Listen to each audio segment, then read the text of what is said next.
श्रोताओं, बहुत सारे ऐसे लोग हैं जो हमारी सुरक्षा में लगे हुए हैं। स्वास्थ्यकर्मी, स्वास्थ्य कर्मचारी, डॉक्टर्स, नर्सेज, वो भी अपनी जान जोखिम में डाल करके हमारा इलाज कर रहे हैं। उन संक्रमितों का इलाज कर रहे हैं जिनसे लोग डरते हैं, क्योंकि ये बीमारी ऐसी है, ये शत्रु ऐसा है, अदृश्य है, दिखाई नहीं देता। लेकिन फिर भी अपने दायित्वों का निर्वहन करते हुए कुछ हमारे कर्मचारी ऐसे हैं जो कोरोना पॉजिटिव हो गए, लेकिन उनकी सोच और उनकी सकारात्मकता ने उनको एक बार फिर से रिकवर भी किया। हमारे साथ एक स्वास्थ्य कर्मचारी हैं, उनसे पहले उनका नाम जानना चाहेंगे। आपका नाम? सर नमस्कार, मैं ज्ञानचंद मौर्य, ब्लॉक लेखा प्रबंधक, जी। प्राथमिक स्वास्थ्य केंद्र मुंडा पांडे, मुरादाबाद। तो ज्ञानचंद मौर्य जी, हमें सबसे पहले ये बताइए कि जब आपको कोरोना पॉजिटिव हुए आप, तो कितना डर लगा आपको, कैसा महसूस हुआ? सर स्वास्थ्य विभाग से संबंधित होने के कारण इसकी अवेयरनेस हमें पहले से थी और बाकी हमें पता था इससे क्या क्या परेशानियां हो सकती हैं। तो जबकि हमने दोनों डोज हम ले चुके थे, लेकिन किसी व्यक्ति के संपर्क आने के कारण या फिर किसी भी प्रकार से हम पॉजिटिव हो गए। पॉजिटिव होने के बाद हमें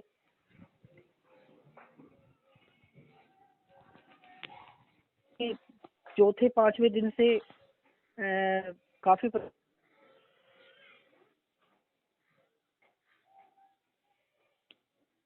जी सर। जी, तो घर वालों का कैसा रुझान था? घर वाले कितने परेशान हुए जब आपको पता चला कि आप कोविड पॉजिटिव हो चुके हैं? जी सर,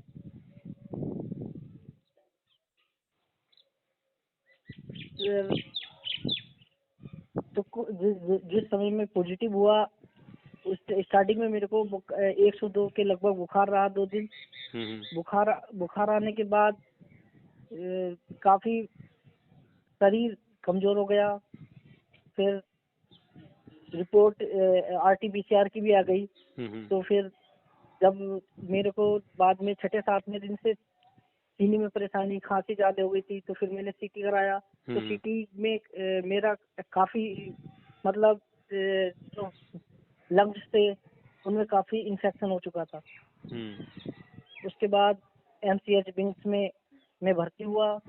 वहाँ डॉक्टरों की देख में रेमडेसिविर, स्टेरॉइड काफी मेरे को मतलब 5 दिन दिया गया और वहाँ मेरी शुगर भी 518 517 रहने लगी थी। और एक तरह से अगर मैं अपने आप को पॉजिटिव मतलब सकारात्मक सोच नहीं रखता तो कुछ भी हो सकता था। बिल्कुल बिल्कुल, सकारात्मक सोच होनी बहुत जरूरी है। सबसे इस बीमारी में सकारात्मक सोच का होना बहुत जरूरी है। अगर हम अपना मन को और अपने दिमाग को एक साथ बैलेंस रखेंगे तभी इस बीमारी से बाहर निकल सकते हैं। बिल्कुल बिल्कुल, क्योंकि सकारात्मक सोच ही हमें अंदर से मजबूत करती है, रोगों से लड़ने के लिए भी, और शारीरिक रूप से समस्याएं जितनी होती हैं वो भी, और सामाजिक तौर पे जितनी समस्याएं होती हैं वो भी, क्योंकि इसी के बलबूते हम बहुत बड़ी जंग भी जीत सकते हैं। ज्ञानचंद मौर्य जी, आपका रूटीन क्या रहता था इस दौरान? खान पान का क्या रूटीन रहता था? खान पान स्टार्टिंग में तो घर में रहे थे, तो घर में मैं कम से कम हर 2 घंटे के बाद कुछ ना कुछ खाता था, जिससे मेरे अंदर एनर्जी भी नहीं रहे। और हॉस्पिटल पहुंचने के बाद हॉस्पिटल से भी अच्छा खाना मिलता था। उसके बाद मैं घर से भी मंगाता था कि किसी भी प्रकार का प्रोटीन या जैसे कि आवश्यक तत्वों की जो इस समय चाहिए उनकी कमी ना हो। जी। ज्ञानचंद मौर्य जी, अस्पताल का कैसा व्यवहार था? वहाँ के कर्मचारियों का कैसा व्यवहार था? व्यवहार बहुत अच्छा था। सभी डॉक्टर्स आकर हमें मनोवैज्ञानिक तरह से हमारा मतलब मनोबल बढ़ाते थे। हमको ये कहते थे कि आपको नेगेटिव अपने माइंड में बिल्कुल नहीं लानी है। आपको ये सोचना है कि आपको सही होना है और आप इसको हरा सकते हो।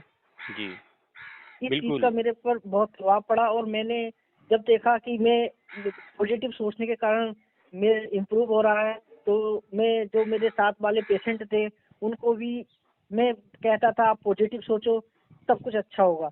जी, बिल्कुल। यानी कि जो नकारात्मक विचार हैं उनको निकालने की ज़रूरत है, अच्छे हाँ विचारों को अपने अंदर डालने की ज़रूरत है। तो जी सर। ज्ञानचंद मौर्य जी, कितने दिन में आप रिकवर होके आ गए थे? जी सर। कितने दिन के बाद आप रिकवर होकर के आ गए थे? मैं सर 7 दिन के बाद, टोटल 7 दिन के बाद हॉस्पिटल से डिस्चार्ज होकर घर पर आ गया था सर। कैसा माहौल था जब आप रिकवर होकर के घर आए थे? घर वालों का कैसा कैसी प्रतिक्रिया थी? सर उनमें एक बहुत उत्साह था।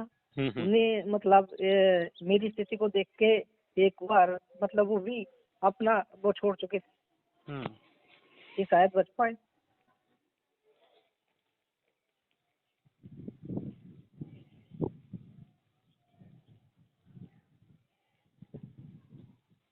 और जब परिवार में या जब जो था वापिस आने की खुशी सबको बहुत ज्यादा होती, जी, सभी बिल्कुल। ऊपर वाले से दुआ कर रहे थे। बिल्कुल, एक अदृश्य शत्रु से लड़ कर के आप हम्म, आए थे, तो खुशी का होना लाज़मी बनता है। हम्म, और बहुत लोग ऐसे भी हैं जिन्होंने अपनों को खोया है, जिन्होंने अपनों की खुशियाँ नहीं देखी, नहीं देख सके उनका इलाज कराने के बाद भी। उन लेकिन आपसे ये जानना चाहेंगे चलते-चलते ज्ञानचंद मौर्य जी, कि हमारे तमाम जी रेडियो पर सुनने वाले जो श्रोता हैं, वो किस तरीके से अपना ध्यान रखें और कोरोना को किस नज़र से देखें? क्योंकि ये सेकंड लहर बहुत खतरनाक है। देखिए सर, जैसे ये सभी को इस विषय में, कोरोना के विषय में सभी लगभग जानकारी अब सभी को हो गई है। हुँ, हुँ। तो ये सब एक ऐसा शत्रु है जो हमें दिखाई तो नहीं देता, बिल्कुल, लेकिन बिल्कुल। किसी को भी इन्फेक्टेड कर सकता है। तो सबसे पहले हमें अपना इन्फेक्टेड होने के बाद उस व्यक्ति को आप बिल्कुल अलग ना करें, ऐसा उसका ना व्यवहार उसके साथ ना रखें कि हुँ, उसको लगे कि मेरे को कोई ऐसी बीमारी हो गई है कि उसका मनोबल टूट जाए। हुँ, अगर यदि ऐसा होता है, उससे दूरी जरूर बनाए, हुँ। लेकिन मन से उसके साथ रहें। जी, बिल्कुल। अगर उसका मनोबल उच्च रहेगा तो वो हुँ, व्यक्ति जो भी हो जल्दी रिकवर करेगा। बिल्कुल, बिल्कुल। क्योंकि तन से ज़रूरी है लेकिन मन से हम्म, दूरी ज़रूरी नहीं है। क्योंकि जी सर। क्योंकि ये कोरोना का संक्रमण ऐसा है, इसको तन से दूर रखने की ज़रूरत है। मन से अगर हम किसी व्यक्ति के प्रति व्यवहार रखेंगे, तो हम उसके अंदर नकारात्मकता भी पैदा करेंगे और कहीं न कहीं हाँ उसका जी मन सर। दुखी होगा। हाँ। ज्ञानचंद मौर्य जी, आपने हमसे बात की, अपने अनुभव साझा किए। बहुत अच्छा लगा आपसे बात करके। आपका धन्यवाद। धन धन्यवाद सर, नमस्कार। नमस्कार।